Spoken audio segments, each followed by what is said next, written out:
Some mistakes change a day. Others change an entire life. The rain started just before 3 o'clock that afternoon. I remember because the children in my classroom immediately rushed toward the windows, pressing their hands against the glass while gray clouds swallowed the Manhattan skyline. Dismissal was always chaotic on rainy days. Parents arrived early. Umbrellas crowded the sidewalks. Drivers double-parked along the curb. Everyone seemed to be in a hurry. Everyone except Lily. My 5-year-old daughter lived in her own little world. While other children ran toward the exit, she sat at a tiny table carefully finishing a drawing with purple crayons. "Mommy, look," she said proudly when I approached. She held up a picture of 3 people standing beneath a bright yellow sun. My heart tightened the moment I saw it. There was a woman, a little girl, and a tall man holding both of their hands. Lily had been drawing the same imaginary father for years. "It is beautiful," I told her. She smiled and slipped the paper into her backpack. Outside, the rain grew heavier. The school hallways emptied quickly.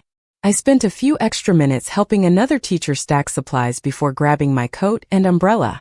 When I returned to the classroom, Lily was gone. First, I was not worried. Children often waited near the front entrance. But when I reached the lobby, she was not there. My stomach dropped. The rain hammered against the glass doors.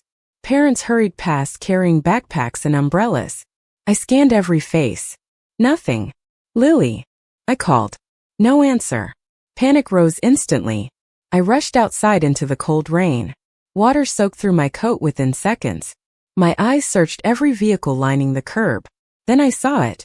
About 50 feet away, a large black SUV sat parked near the entrance. The rear passenger door was open, and a tiny pair of pink rain boots disappeared inside. My heart nearly stopped. I ran. The rain blurred my vision as I crossed the sidewalk. By the time I reached the vehicle, the door had already closed. Through the tinted window, I could barely make out Lily's small silhouette sitting comfortably in the back seat. Relief crashed into me so hard my knees almost gave out. Then I noticed the man sitting across from her. Even through the rain, I recognized him immediately. Ethan Caldwell. Every newspaper in New York seemed to feature his face. Billionaire CEO. Business genius. One of the most powerful men in the city. The driver remained frozen behind the wheel. A security guard stood nearby looking equally confused. Inside the vehicle, Lily appeared completely unconcerned.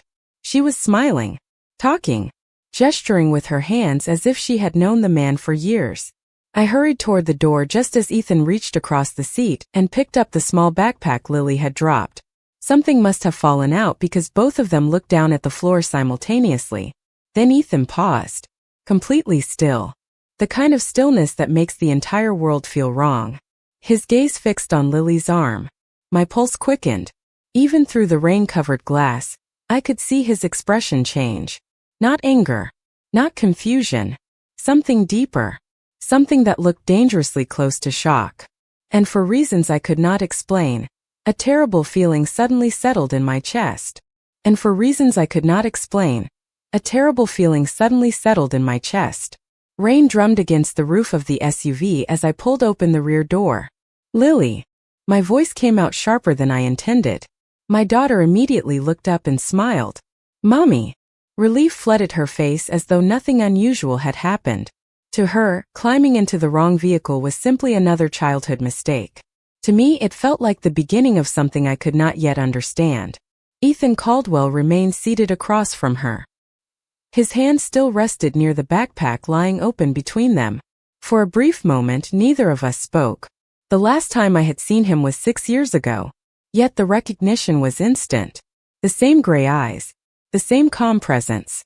The same ability to make an entire room feel smaller simply by entering it. Only now he was staring at Lily's arm.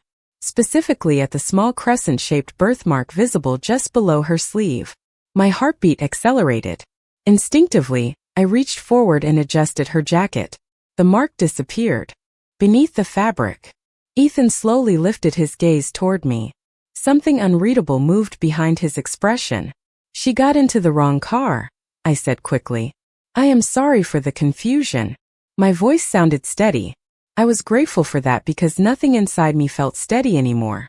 Ethan nodded once. "Children make mistakes." His tone remained controlled, professional. Yet he never stopped looking at Lily. The silence stretched. Lily seemed completely unaware of the tension surrounding her. She leaned forward and pointed toward the front windshield.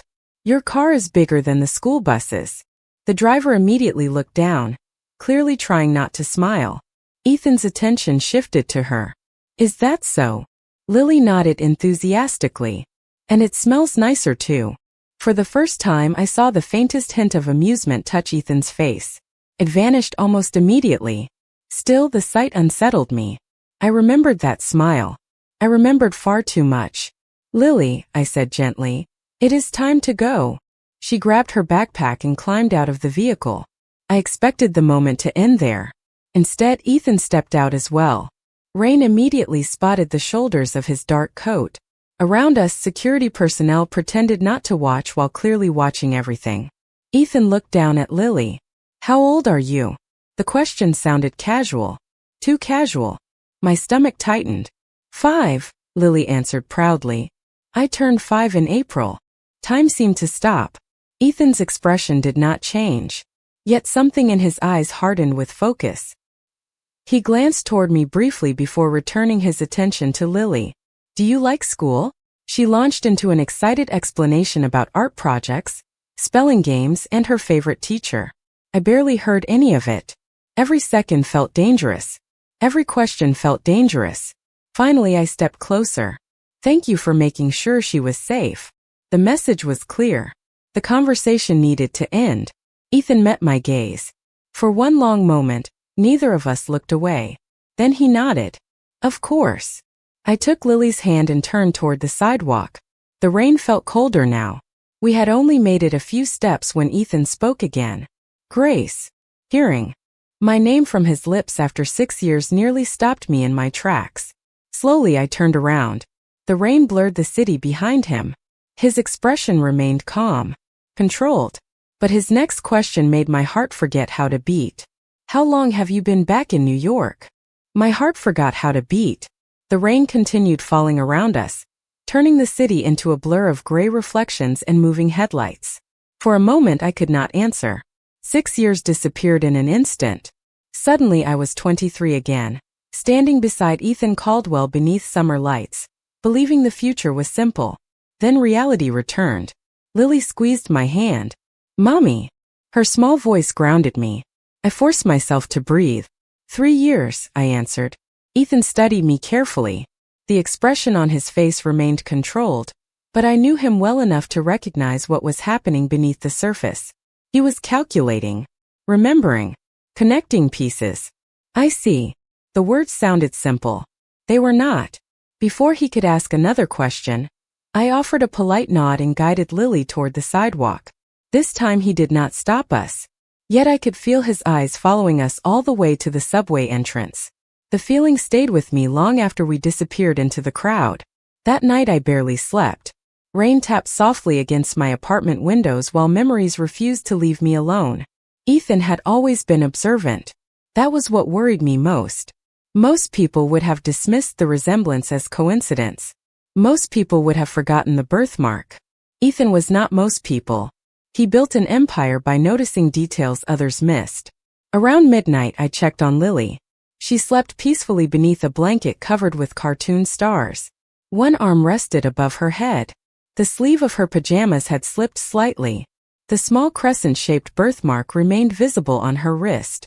The same mark Ethan carried. My chest tightened. I carefully pulled the blanket higher and kissed her forehead. "Everything is going to be okay," I whispered. The words sounded less convincing than I wanted them to. The next morning arrived too quickly. School helped distract me. Lesson plans, parent meetings, classroom projects. For several hours life felt normal again. Then I walked into the administrative office after lunch and found the principal staring at a bouquet of white lilies sitting on her desk. "Grace," she said, "do you know someone at Caldwell Enterprises?" Every muscle in my body tensed. "Why?" She handed me an envelope. The paper felt expensive. The kind of paper wealthy companies use for important announcements. Inside was a brief letter informing the school that Caldwell Enterprises had established a new educational grant program. The donation amount made my eyes widen. It would fund arts programs for years. This arrived an hour ago, the principal said. The representative specifically mentioned your classroom. My pulse quickened. Ethan. Of course it was Ethan. The timing was impossible to ignore. He had seen Lily yesterday. Today a major donation appeared. I folded the letter carefully and forced a smile. The rest of the afternoon passed in a blur. When dismissal finally arrived, I collected Lily and headed toward the front entrance. The sky was clear now. Sunlight reflected from nearby buildings. For the first time all day I felt myself relax. Then Lily suddenly waved excitedly. "Mommy, look." My stomach dropped instantly. Across the street, a black SUV sat parked beside the curb. The same vehicle from yesterday. The same driver. The same security detail. And standing beside the open rear door was Ethan Caldwell. He was not dressed for a business meeting. No entouraje. No cameras. Just a dark coat and an unreadable expression. Lily smiled and waved again. Ethan smiled back. Then he looked directly at me and raised a small paper bag in one hand. "I believe this belongs to your daughter. I believe this belongs to your daughter." The paper bag felt suddenly heavier than it should have. Lily gasped and immediately pointed at it. "My crayons." Ethan nodded once. "They fell out of her backpack yesterday." Lily's face lit up. "The purple ones too?" A faint smile touched his face. "Especially the purple ones." Before I could stop her, Lily released my hand and skipped across the sidewalk toward him. My pulse jumped. Ethan crouched. Slightly so he would be closer to her height. The sight felt strange. Almost unreal. 6 years ago, I would never have imagined the powerful CEO standing patiently on a city sidewalk discussing crayons with a 5-year-old child. Yet there he was. Lily accepted the bag with both hands. "Thank you." "You are welcome." The exchange lasted only seconds, but I noticed something that unsettled me. Ethan paid attention to every word she said. Every expression. Every small gesture. The same intense focus he once reserved for business negotiations was now directed entirely toward my daughter. Eventually Lily returned to my side. I immediately reached for her hand. Ethan rose to his full height again. The afternoon sunlight reflected from nearby office towers, casting bright patterns across the street. Around us, parents and children moved through their routines without realizing how dramatically my world had shifted in less than 24 hours. "You did not have to bring those yourself," I said. Ethan glanced at the paper bag. "I was nearby." The answer sounded simple. Too simple. Caldwell Enterprises headquarters sat nearly 20 blocks away. We both knew that. Neither of us mentioned it. An awkward silence followed. Then Ethan looked at Lily. "How is the drawing?" Lily smiled. "I finished it." My stomach tightened immediately. "The one from yesterday?" Ethan asked. She nodded enthusiastically. "The family picture." Every muscle in my body became rigid. Lily reached toward her backpack as if preparing to show him. I gently stopped her. "Maybe another time." She looked confused but accepted the answer. Ethan noticed. Of course he noticed. He noticed everything. For a moment his gaze met mine. Questions lingered there. Questions neither of us wanted spoken aloud. Finally he looked away first. "Fair enough." Relief washed through me. Briefly. Then Ethan reached into his coat pocket and removed a small business card. He handed it toward me. I hesitated before accepting it. The familiar Caldwell Enterprises logo stared back from the thick white cardstock. "Why are you giving me this?" His expression remained calm. "Because yesterday ended abruptly." I frowned slightly. Ethan continued. "If Lily ever needs anything." My heart began beating harder. "She has everything she needs." The response came faster than intended. Something flickered across his face. Not anger. Hurt. The realization unsettled me. Ethan lowered his voice. "I am sure she does." For several seconds neither of us spoke. The city noise seemed distant. Muted. Then Lily suddenly tugged on my sleeve. "Mommy." I looked down. She pointed toward Ethan's left wrist. His coat sleeve had shifted slightly when he handed me the card. The familiar crescent-shaped birthmark was visible for only a second. My blood turned cold. Lily stared openly. Then she smiled. You have one too. Time stopped. Every sound disappeared. Every movement froze. Ethan looked down at his wrist. Then at Lily. Then slowly at me. My daughter extended her own arm. The small crescent-shaped mark rested against her pale skin. Identical. Perfectly identical. No one spoke. No one moved. Even Lily seemed to sense something important had happened. Ethan's expression changed completely. The calm businessman vanished. For the first time since I had known him, he looked genuinely shaken. His eyes never left the matching birthmarks. Then he lifted his gaze toward me, and in a voice so quiet only I could hear it, he asked the question I had feared for 5 years. Grace, when exactly was Lily born? Grace, when exactly was Lily born? The question landed like thunder inside my chest. For a moment I forgot how to breathe. The busy Manhattan sidewalk disappeared. The passing cars disappeared. Even the afternoon sunlight seemed to fade. There was only Ethan standing a few feet away and the truth I had spent 5 years protecting. Lily looked between us curiously.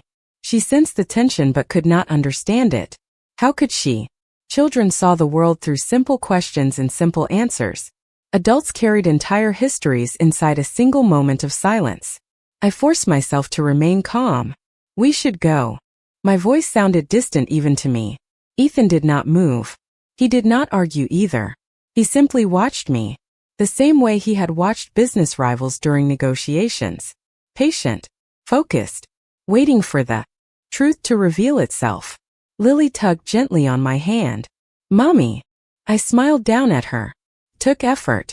Why do not we stop for ice cream on the way home? Her eyes brightened instantly. The distraction worked. For now. Can I get chocolate? She asked. You always get chocolate. She laughed. The sound eased the pressure inside my chest for a second. Then I looked back at Ethan. He had not taken his eyes off Lily. Not once. Something had changed. Before yesterday she was a stranger. Now he studied every detail about her. The shape of her smile. The color of her eyes. The way she tilted her head when she was thinking. Every resemblance. Every possibility. Finally Ethan spoke. I am not asking as a CEO. His voice was low. Controlled. I am asking as someone who deserves an answer. Pain tightened my throat. If only he knew how many nights I had imagined this conversation. If only he knew how different reality felt from imagination. Not here, I said quietly. Ethan nodded once. The response surprised me. He could have pushed harder. Demanded explanations. Instead, he simply reached into his coat pocket and removed another card. This one looked different. There was no company logo. No title. No corporate branding. Just a phone number. When you are ready. I stared at it. And if I am never ready? Something flickered across his expression. Sadness. Real sadness. Then I will respect that. The answer hurt more than I expected. Because it sounded sincere. Because 6 years ago, Ethan had never been the man I convinced myself he was. Lily suddenly pointed toward a nearby ice cream truck. Mommy. The conversation ended. At least temporarily. I took her hand and started walking away. This time Ethan did not stop us. Yet I could feel his presence long after we disappeared around the corner. That evening after Lily fell asleep, I sat alone at the kitchen table staring at the card. The apartment was quiet except for the distant sounds of traffic drifting through the window. My fingers traced the phone number repeatedly. Memory after memory surfaced. Ethan laughing beside me during late-night walks. Ethan talking about the future. Ethan promising that one day he would build something lasting. Then came the letter. The letter that changed everything. The letter from 6 years ago telling me he wanted no further contact. The letter that convinced me to leave without ever telling him about the baby. A sudden knock interrupted my thoughts. My heart jumped. Nobody visited this late. I walked cautiously toward the door and looked through the peephole. A delivery driver stood outside holding a large paper package. Confused, I opened the door.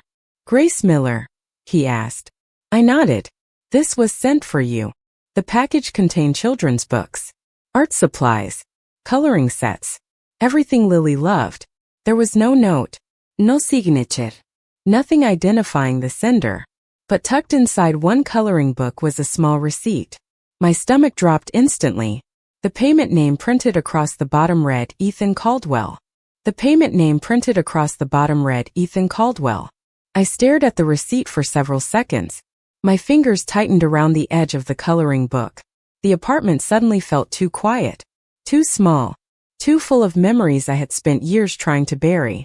Across the room, the art supplies remained spread across the kitchen table. Colored pencils, sketchbooks, children's storybooks. Every item carefully chosen. Every item something Lily would love.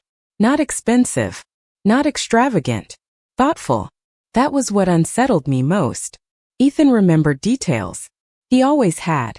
I sank into a chair and closed my eyes. Part of me wanted to throw everything away. Another part knew that would be unfair. None of this was Lily's fault. None of it was Ethan's either. At least not anymore. The next morning, Lily discovered the package before breakfast. Her excitement filled the apartment immediately. "Mommy, look." She held up a storybook with both hands. "There is a princess who likes drawing." I smiled despite myself. Watching her happiness made it impossible to stay angry. Throughout breakfast she talked about the books, the markers, the coloring pages. She never asked who sent them. Children accepted kindness without questioning its source. Adults complicated everything. 2 days passed. Then 3. I began to believe Ethan would keep his promise and give us space. That illusion ended Friday afternoon.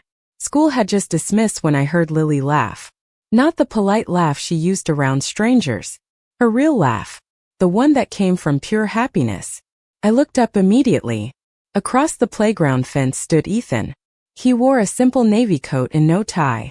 No reporters. No security visible nearby. Just Ethan. He was speaking to Lily through the fence while she proudly showed him a drawing. My pulse jumped. Before I could reach them, Lily held up the paper. "This is our class project." Ethan studied it carefully. "You worked very hard on that." The pride on her face nearly broke my heart. She looked at him the way children look at people who truly pay attention. When she finally noticed me approaching, she smiled. "Mommy, Mr. Ethan came to see my picture." Ethan straightened. His expression became more cautious the moment our eyes met. I was nearby. The explanation sounded familiar now. Almost amusing. "Again?" I asked. A faint smile appeared. "Again." For a few seconds neither of us spoke. Then Lily suddenly pointed toward a nearby bench. "Can I show him the other drawings?" Before I could answer, Ethan surprised me. "Only if your mother says yes." The response caught me off guard. Most people would have focused on the child. Ethan looked directly at me. Waiting. Respecting the boundary. Slowly I nodded. Lily immediately ran toward her backpack. The moment she disappeared around the corner of the playground, silence settled between us. Ethan's gaze softened. "She is incredible." My throat tightened. "She is." We both watched her for a moment. Then Ethan spoke quietly. "She laughs exactly the way you do." Emotion hit me so suddenly I looked away. The observation was too personal. Too accurate. "Ethan." He shook his head. "I am not trying to pressure you." His voice remained calm. "I just need to understand what happened." 6 years of pain surfaced instantly. The letter. The heartbreak.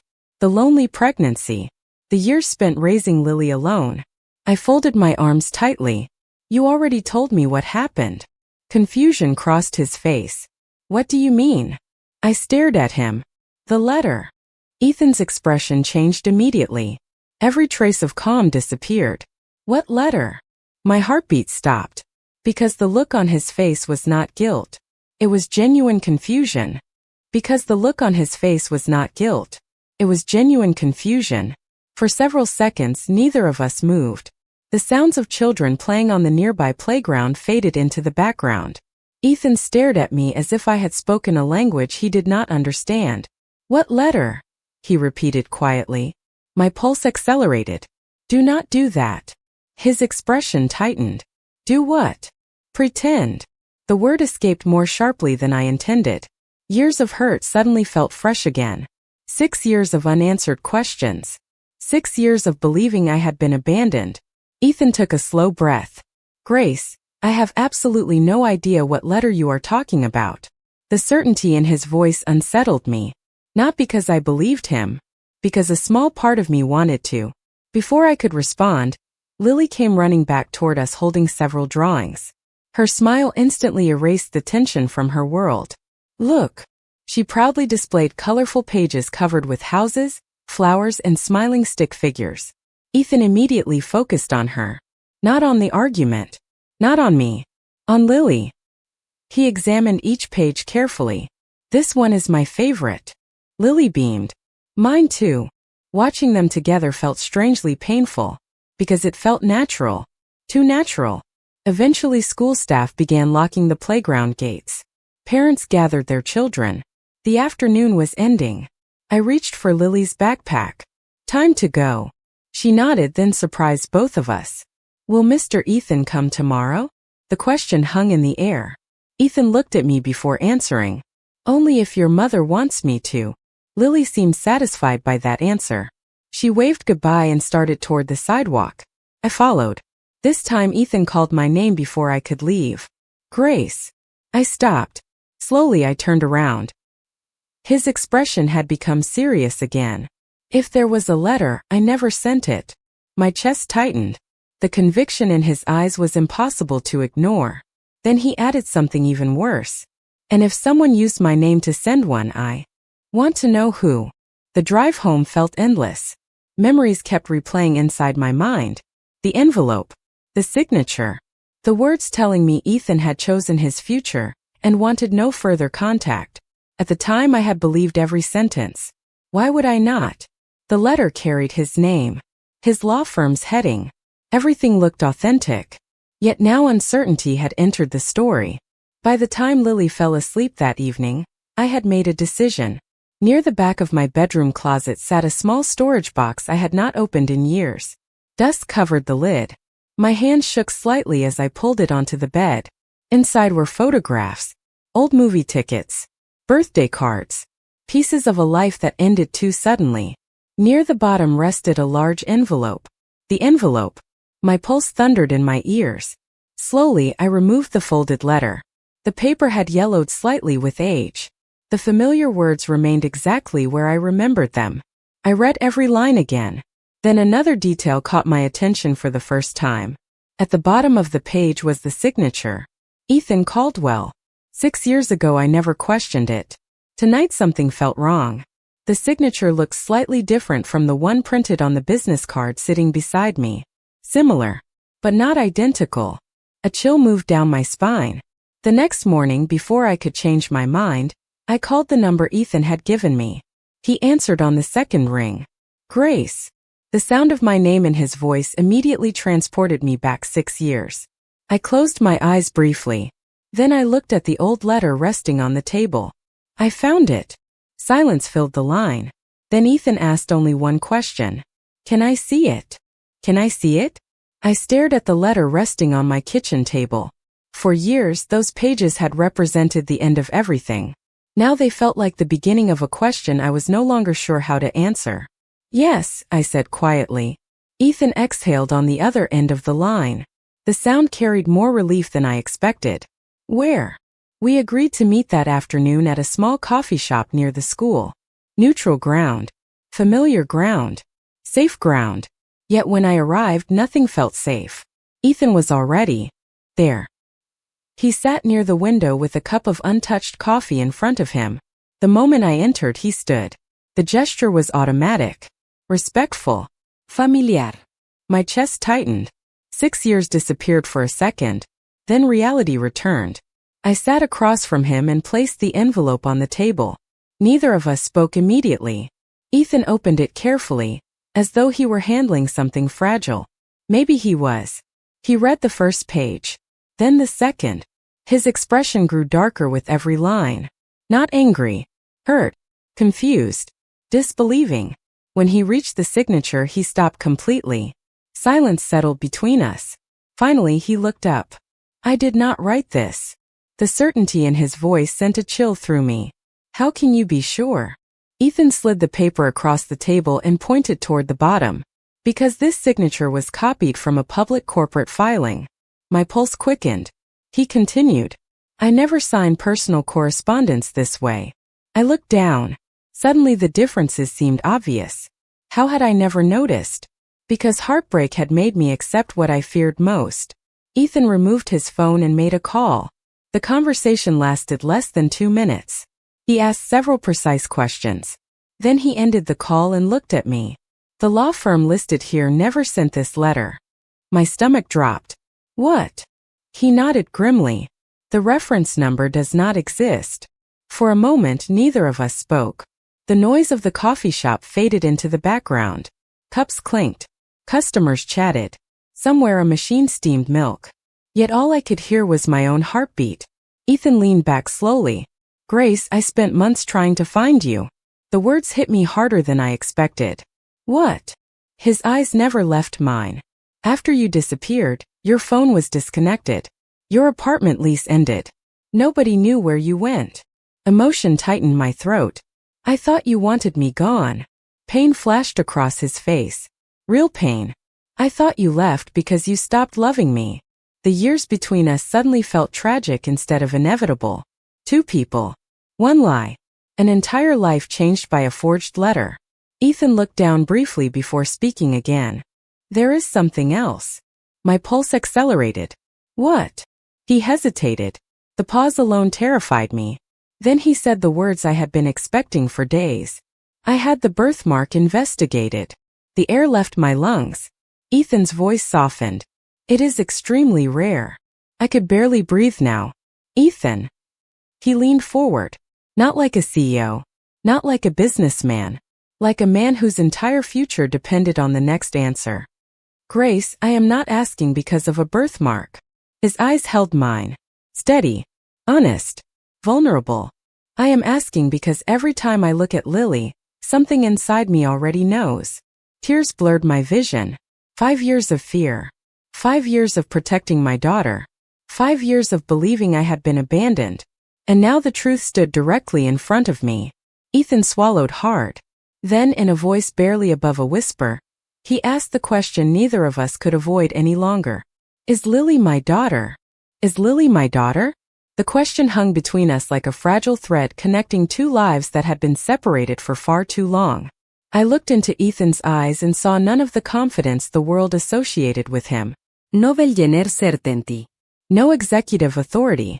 Only hope. And fear. For the first time in 5 years I stopped protecting the past. Slowly I nodded. Tears filled my eyes before I could stop them. Yes. The single word changed everything. Ethan closed his eyes briefly. A shaky breath escaped him. For several seconds he said nothing at all. When he finally looked at me again, his eyes glistened. She is mine. It was not a question. Not even a statement. It sounded more like a miracle he was afraid would disappear if spoken too loudly. I nodded again. She is. Silence settled between us. Yet for the first time it felt peaceful instead of painful. Ethan looked away and pressed a hand against his forehead. The emotion on his face was impossible to hide. 5 lost years. 5 birthdays. 5 Christmas mornings. 5 years of bedtime stories he never knew existed. My heart broke for him. Because I finally understood something. We had both been victims of the same lie. Neither of us had chosen this distance. Neither of us had wanted. Ethan swallowed hard before speaking. I missed everything. The sadness in his voice nearly shattered me. Not because I wanted to. I reached across the table and placed my hand over his. The gesture surprised both of us. I know. The words seemed to mean everything. Ethan looked down at our hands. Then back at me. Grace, I cannot get those years back. His voice remained quiet. But I would like a chance to be part of the years ahead. Tears slipped down my cheeks. Not because I was sad. Because for the first time in a very long time I believed him completely. 3 days later, Ethan met Lily at a small park near the Hudson River. The autumn air carried the scent of fallen leaves. Children laughed from nearby playground equipment. Lily sat on a bench swinging her legs while Ethan looked more nervous than I had ever seen him. It would have been amusing if it were not so emotional. Finally, Lily tilted her head. Mommy says you wanted to talk to me. Ethan smiled gently. I did. She waited patiently. Children always seem to know when something important was coming. Ethan crouched slightly so they stood at eye level. Lily, do you remember when you asked if I would come back? She nodded. Yes. Ethan took a slow breath. I would like to come back a lot. Her eyes brightened. Really? He nodded. If that is okay with you. Lily thought for a moment. Then she asked the question that mattered most. Will you still bring coloring books? Ethan laughed softly. The sound carried pure relief. Absolutely. She grinned. Then I think that is okay. I turned away briefly to hide my tears. Some moments were simply too beautiful to watch directly. Months later, life looked different. Not perfect. Real. Ethan attended school events, art shows, parent meetings. He learned Lily's favorite books, her favorite ice cream, the songs she sang when she thought nobody was listening. He never tried to replace the years he lost. He simply showed up for every new one. One evening, as the three of us walked along the river beneath a sky painted gold by the setting sun, Lily slipped her small hands into both of ours. For a moment nobody spoke. The city lights reflected. Across the water. The future stretched ahead quietly, peacefully. Ethan looked at me and smiled. Not as a CEO. Not as a stranger from the past. Just as the man I once loved. The man who had finally found his way home. And I realized that sometimes destiny arrives disguised as a mistake. Sometimes a child climbs into the wrong car. And somehow, everyone ends up exactly where they were meant to be.